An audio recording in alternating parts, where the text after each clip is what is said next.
ইন্নাল হামদালিল্লাহ আসসালাতু ওয়াসসালামু ইয়া রাসূলুল্লাহ আম্মা বাদ আউযু বিল্লাহি মিনাশ শাইতানির রাজীম বিসমিল্লাহির রহমানির রহিম।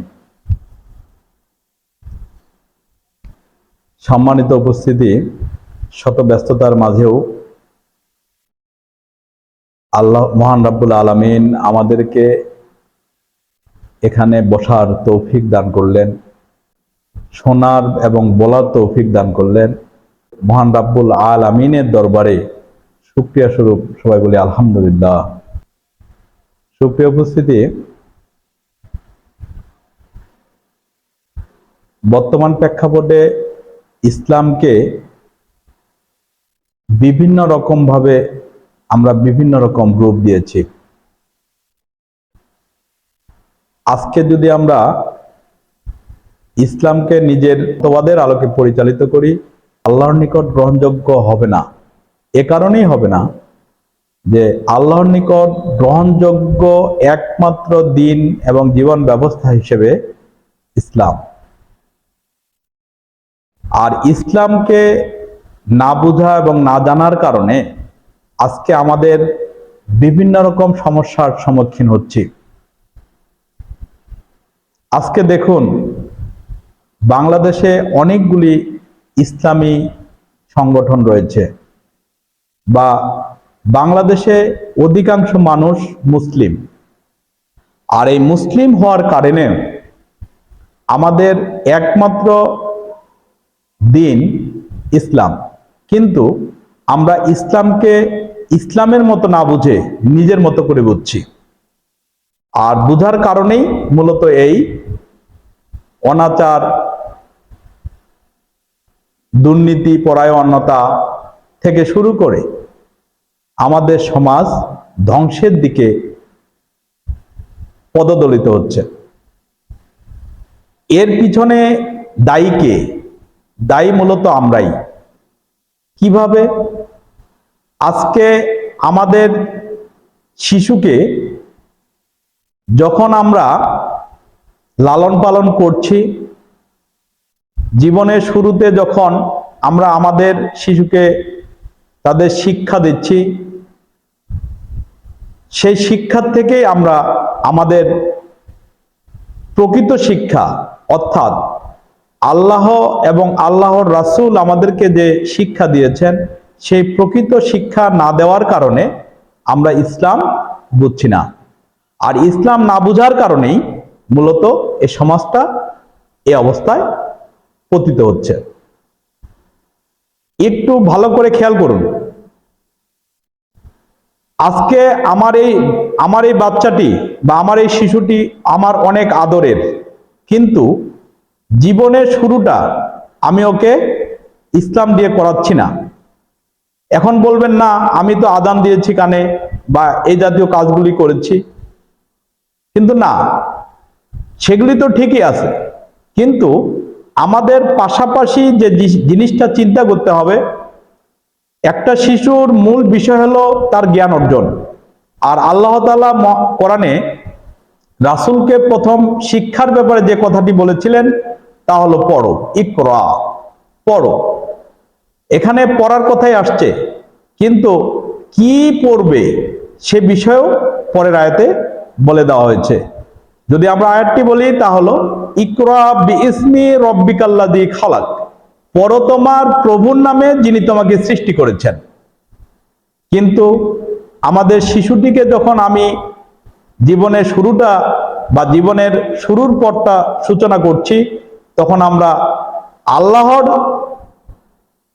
দেখানো পথে, অর্থাৎ ইকরা বিইসমি রব্বিকাল্লাযী খালাক, পড়ো তোমার প্রভুর নামে যিনি তোমাকে সৃষ্টি করেছেন, সেই বিষয়টি নিয়ে অত ভাবছি না।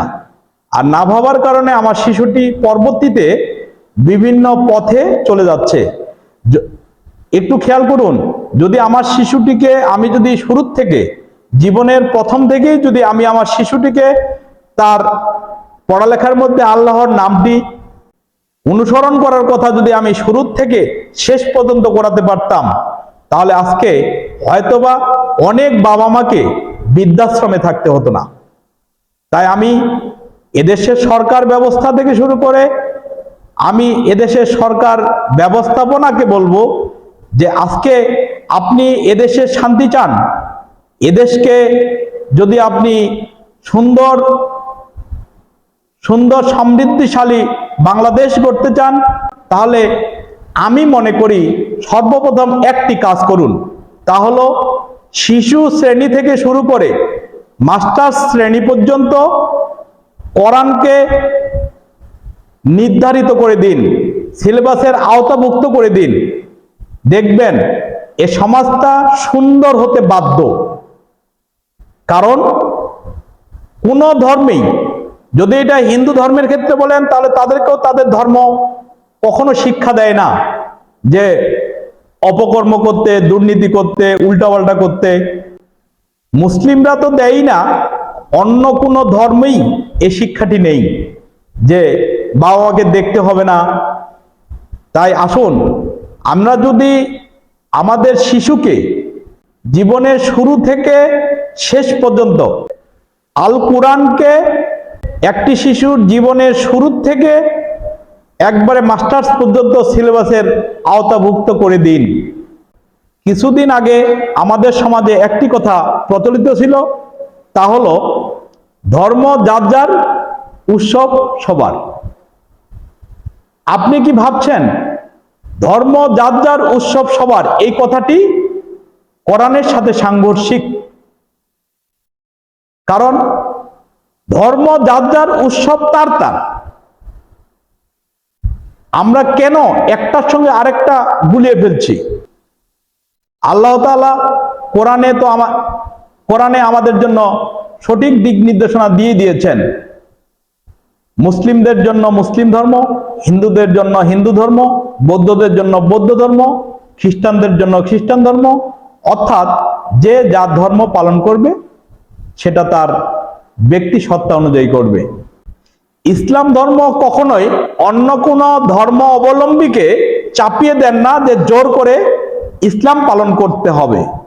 ইন্নাদ্দীনা ইনদাল্লাহিল ইসলাম, আল্লাহর মনোনীত জীবন ব্যবস্থা হলো ইসলাম।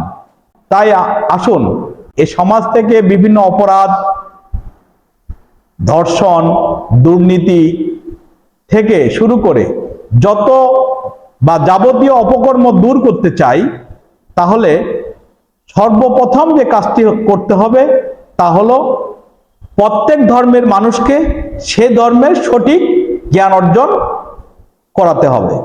তাহলেই সম্ভব এ সমাজ থেকে অবিচার, দুর্নীতি, অনাচার এগুলি দূর করা। সুপ্রিয় উপস্থিতি, আজকে সমাজ বিবর্জিত, আজকে মানবতা ভুলণ্ঠিত, আজকে মানুষের অধিকার, মানুষের কথা বলার অধিকার থেকে শুরু করে সার্বিক যখন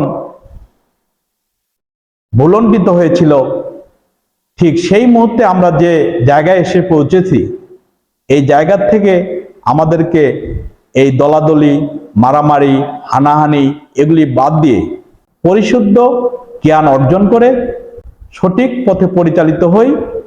যে কোনো ধর্মের লোক সবাই সমানভাবে তাদের ধর্ম পালন করুক, আমরা সুখী সমৃদ্ধিশালী বাংলাদেশ গড়ি, এই আশাবাদ ব্যক্ত করে আমার কথা শেষ করছি। সবাইকে আমার সালাম, আসসালামু আলাইকুম।